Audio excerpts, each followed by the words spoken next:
The planet BX-173, nicknamed Black Hollow by early explorers, was supposed to be barren, lifeless.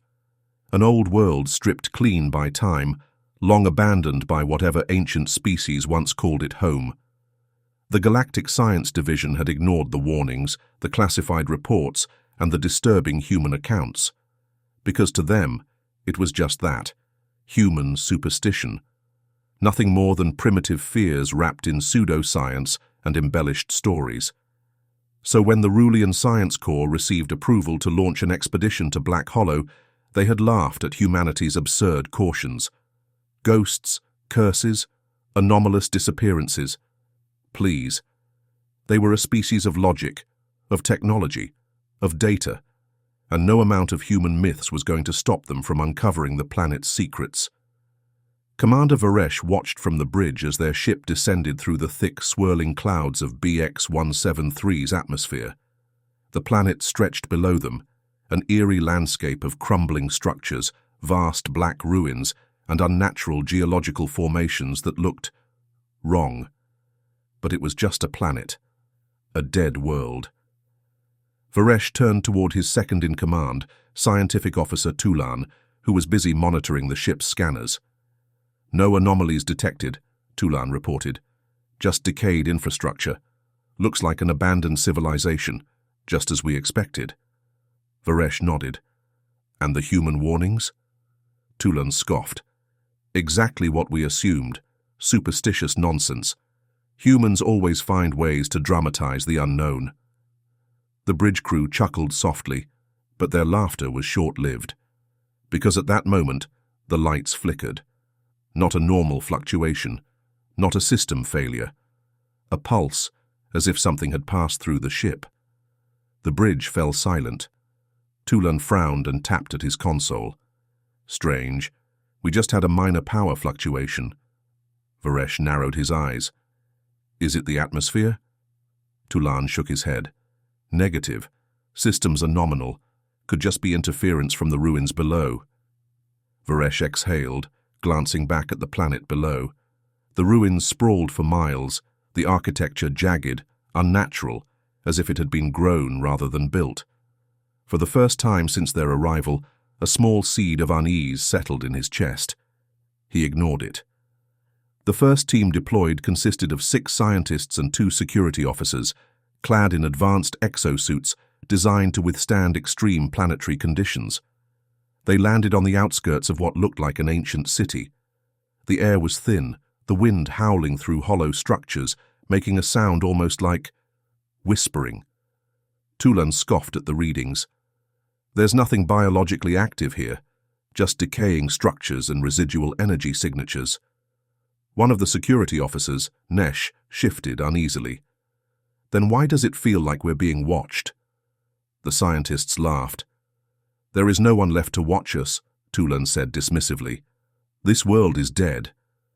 Nesh didn't look convinced. And then, the first anomaly happened. A researcher named Dr. Malek took a step forward toward an arched doorway covered in indecipherable glyphs. The moment his boot crossed the threshold, his helmet comms went silent. The team froze. Tulan frowned. "Malek, respond." Nothing. Malek was standing right there, perfectly visible, but his voice did not come through the comms. He turned, confused. His mouth moved, but no sound came out. And then, as the team watched in growing horror, Malek vanished. No flash of light, no distortion, no scream, just gone, as if he had never been there. Back on the ship, alarms blared. "We've lost contact with the landing team." Varesh surged forward. "What do you mean, lost contact? They're still on the surface." The comms officer's hands shook. "Sir, we had them on visual, then one of them just disappeared. No energy signature, no teleportation trace. It's like he was erased." Varesh felt something cold settle in his gut. This wasn't possible. "Can we retrieve them?" "Negative. The rest of the team is still there, but something is interfering with their signals." Varesh clenched his fists. They had mocked the humans' warnings, mocked their stories of disappearance and unnatural phenomena. And now, something was proving those warnings correct. The remaining scientists and security officers were frozen in place, staring at the spot where Malek had vanished. One of them, Dr. Seelin, trembled. "That wasn't natural. That wasn't," Tulan snapped. "It was a localized phenomenon. We will analyze it." Another flicker, another pulse of energy, and then another scientist vanished. This time, they saw it.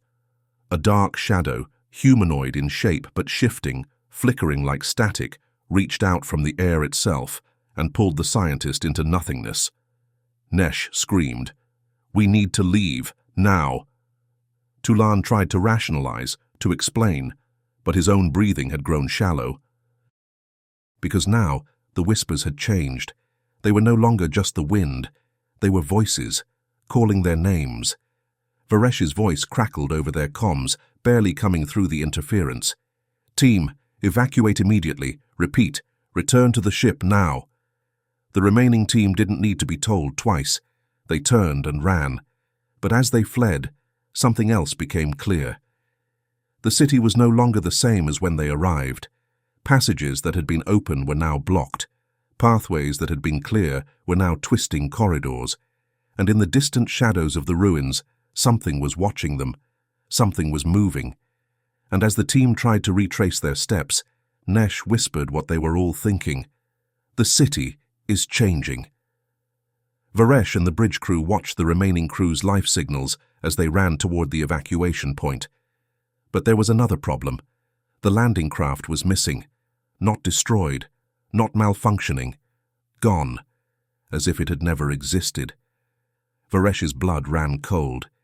He turned to his navigation officer, voice dangerously calm. "Find that ship." The officer stared at the readings, and then, in a voice barely above a whisper, said, "Sir, I think we're next." Varesh's jaw clenched. "Why?" The officer's screen flickered, and then, in absolute horror, he pointed at the navigation map. "Because, sir, our ship is moving." Varesh frowned. "We're in orbit. We shouldn't be—" "No, sir. I don't mean we're moving in space." The officer swallowed hard, eyes filled with fear. "I mean the planet itself is shifting." Varesh gripped the console, his mandibles tightening as the realization sank in. The planet was moving, not orbiting, not rotating. The entire landscape was shifting beneath them, rearranging itself like a living thing. And worse, the Vrexis, their ship, was no longer in the same position it had been when they entered orbit. Something else was pulling it. Something wasn't letting them leave. The remaining expedition members ran, their heavy exosuits kicking up snow and dust as they sprinted toward the last known location of their landing craft. But the city wasn't the same. Passages had closed behind them. Walls had twisted into new formations. What was once an open courtyard was now a dead end, blocked by monolithic stone structures that hadn't been there before. Nesh's breathing was ragged. This wasn't here. This wasn't here 10 minutes ago. Tulan, who had previously mocked human superstition, was now very much regretting his life choices. "There must be an explanation," he muttered, his voice shaking. But there wasn't, because the shadows between the ruins were moving. Something was watching them. And then, the whispers returned. But this time, they weren't just whispers. They were voices, calling them by name. On the bridge of the Vrexis, chaos erupted. The ship's primary engines failed, their navigation systems flickered with unreadable data, and worst of all, their orbit was decaying. "We're being pulled in," the helmsman choked out, struggling to regain control. "By what?" Varesh demanded. The navigation officer's mandibles twitched violently. I don't know, sir. There's no gravitational source, no visible force, no external tethers." Another alarm blared. Varesh turned, his eyes narrowing. "What now?" The comms officer's face was pale, his claws shaking over the console. "Sir," he whispered, "we just received a transmission." Varesh's expression hardened. "From the surface?" The officer swallowed hard. Number from inside the ship. The bridge went silent. That was impossible. And yet, There it was. An incoming transmission from an unregistered, unknown source. The signal pulsed, distorting, flickering between static and something else. Something older than language itself. A deep, resonant sound, layered and unnatural. Then, in a voice that should not have been able to exist, they heard it. A whisper. Leave. Varesh's blood turned to ice. The team had no time to think, because something was moving in the ruins. Not just shifting walls, not just distorted echoes, something tangible, something alive. Tulan turned, scanning with his helmet's thermal sensors, and then froze. There's... His voice died in his throat. Because there were figures in the mist. Dozens, no hundreds. Humanoid shapes, tall and thin, standing motionless within the ruins, their features shifting, flickering like static. Then, one stepped forward, and suddenly the static cleared, revealing Dr. Malek, the scientist who had disappeared an hour ago. He was standing perfectly still, his expression blank, his eyes completely black. Nesh gasped. "Malek, we saw you disappear." Malek's mouth opened, but the voice that came out wasn't his. It was a chorus of overlapping whispers, layered with something wrong, and all it said was, "You should not be here." Then, before anyone could move, the nearest security officer screamed.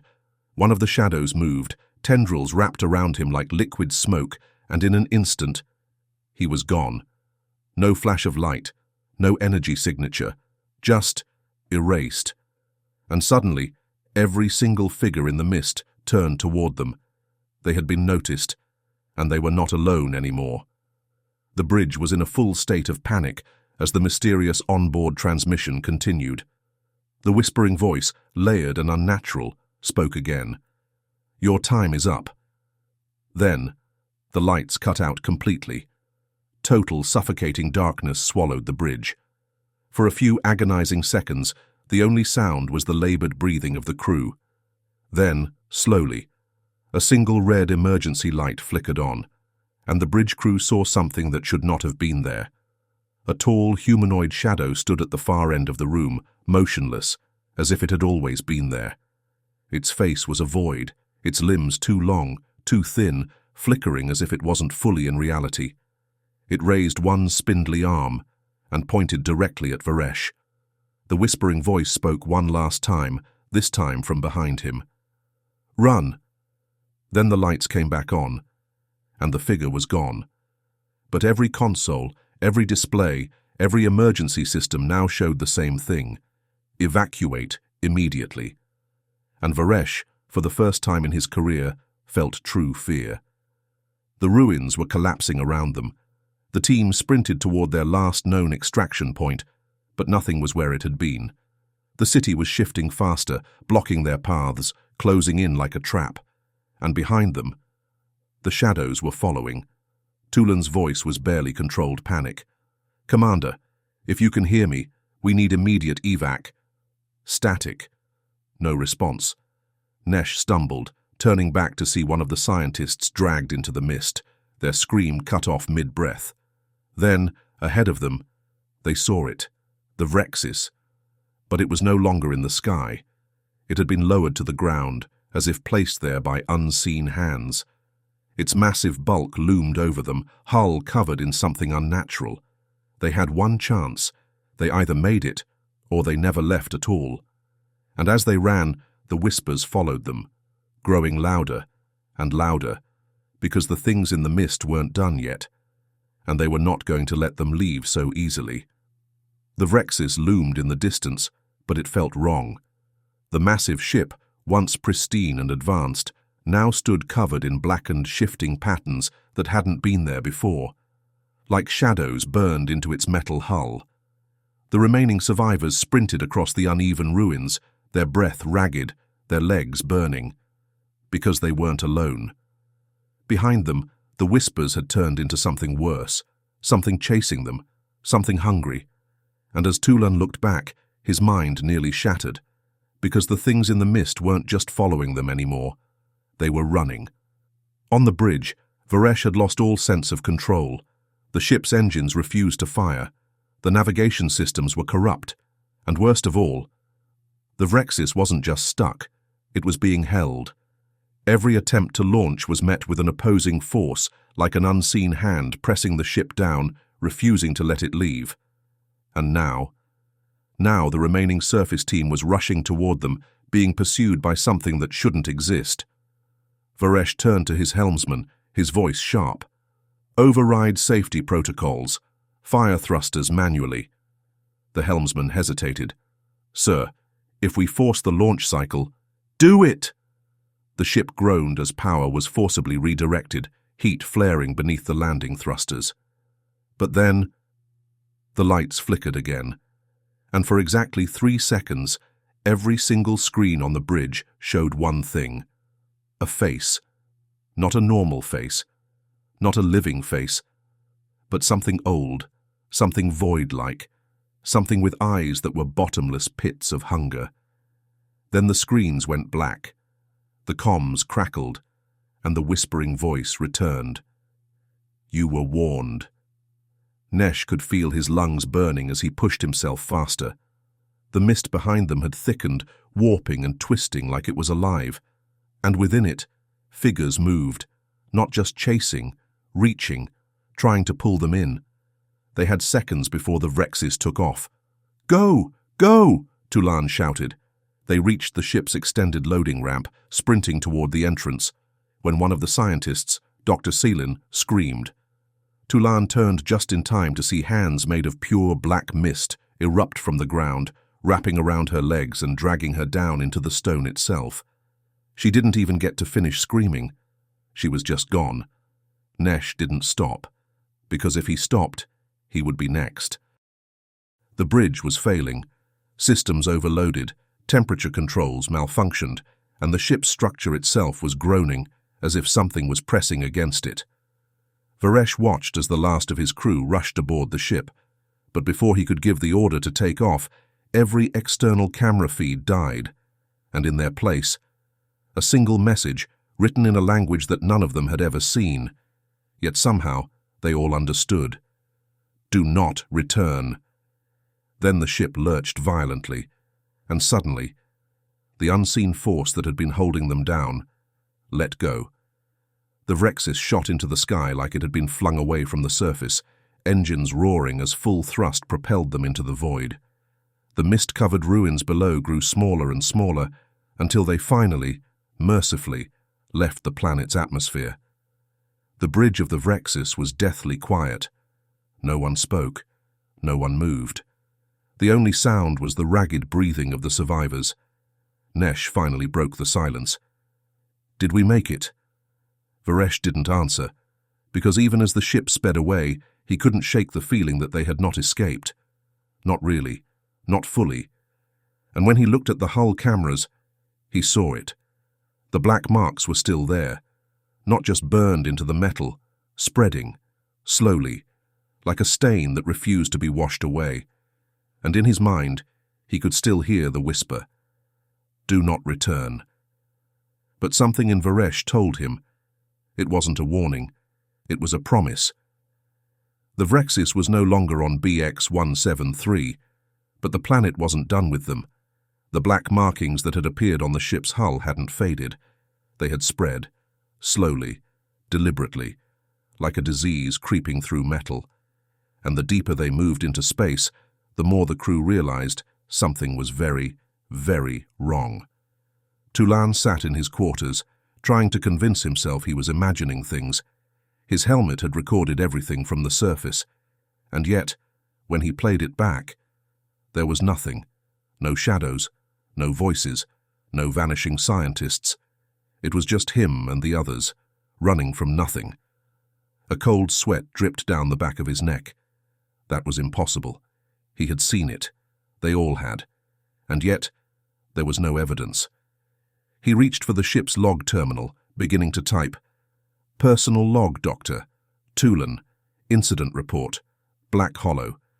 We have left the planet, but—" His hands froze over the keys, because the words on the screen were changing, morphing before his eyes.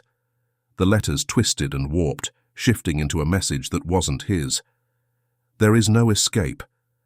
Tulan shoved away from the desk, his chair clattering to the floor.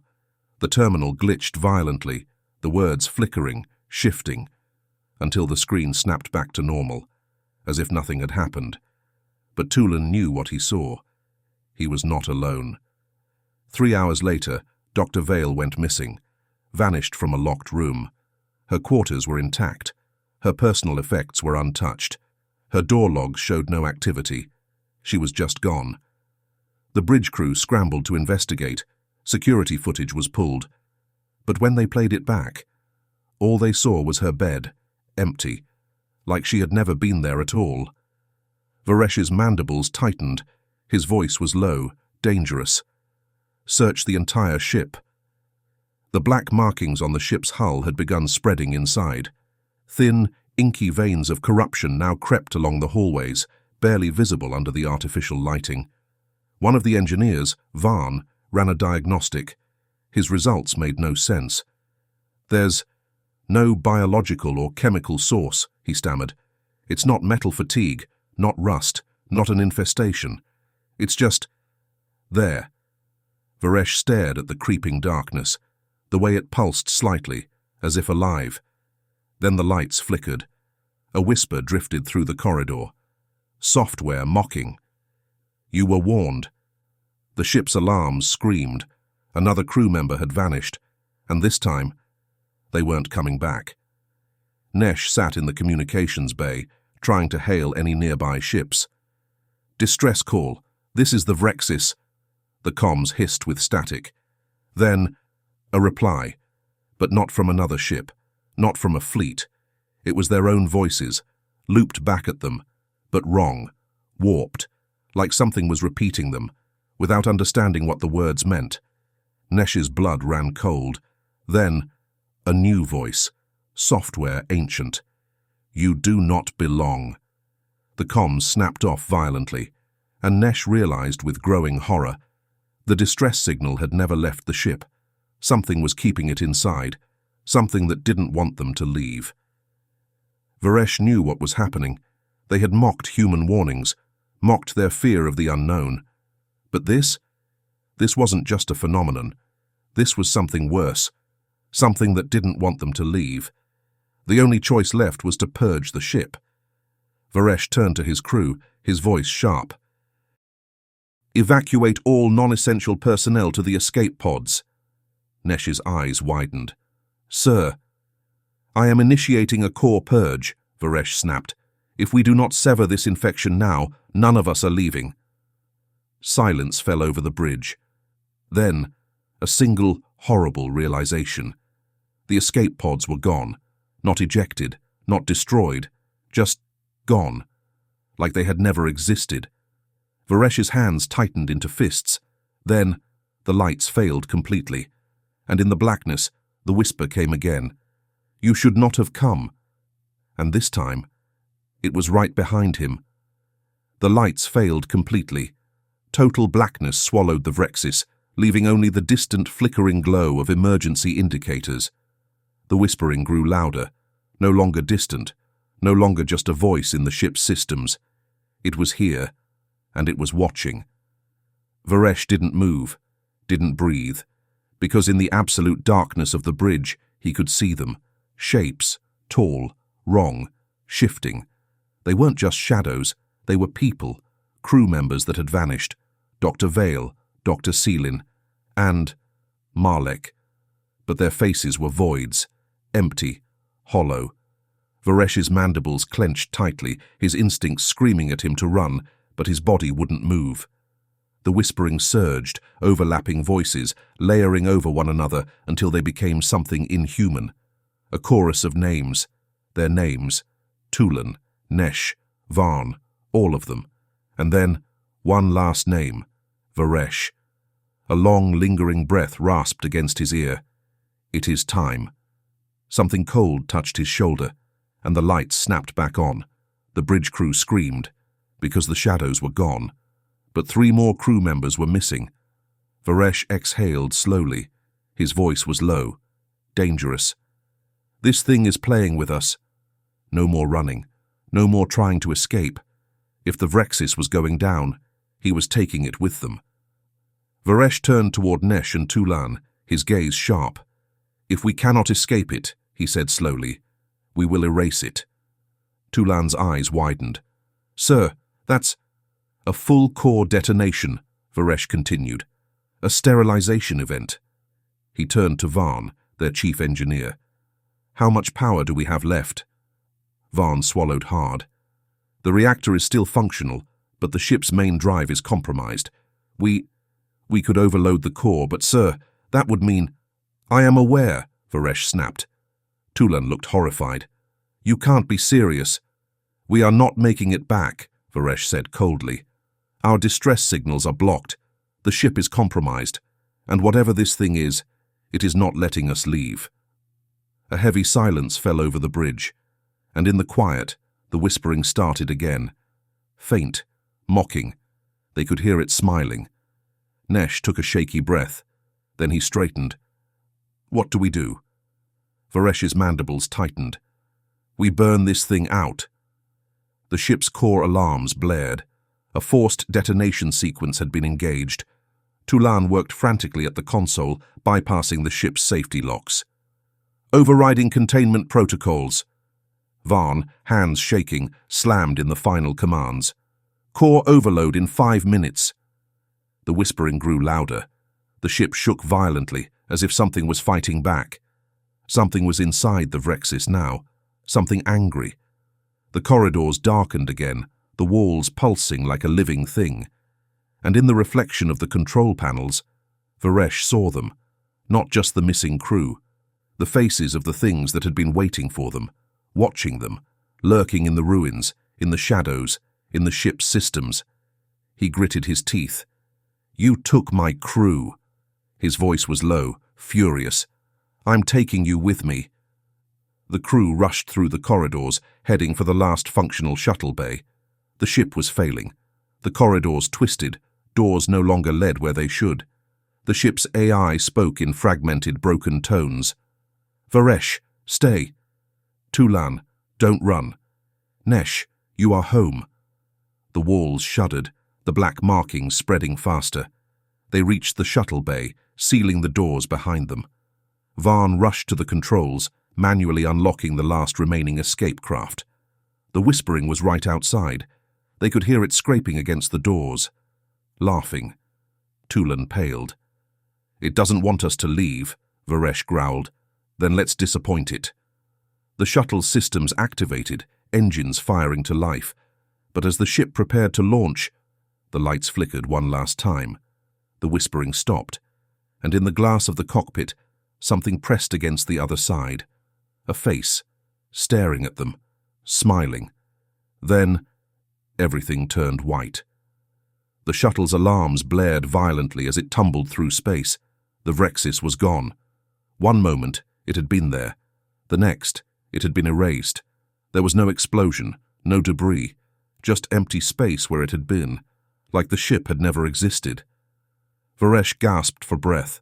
The whispering was gone. The weight, the presence, was gone. And yet, the black stains remained on the edges of the shuttle walls, faint, barely visible, but still there. Days later, the survivors were rescued. They filed their reports, and the Galactic Science Division buried the incident. BX-173 was quarantined. Its records were sealed. No official explanation was given, but those who survived knew the truth. They had ignored human warnings. They had mocked superstition. And in doing so, they had opened a door that should have stayed closed, a door that even now might not be fully shut. Because in the quiet of space, aboard a different vessel, far from BX-173-Varesh, sat alone in his quarters. And as he turned to his reflection, the whisper returned. "You brought us with you." His breath hitched, his eyes widened, and in the reflection, something smiled.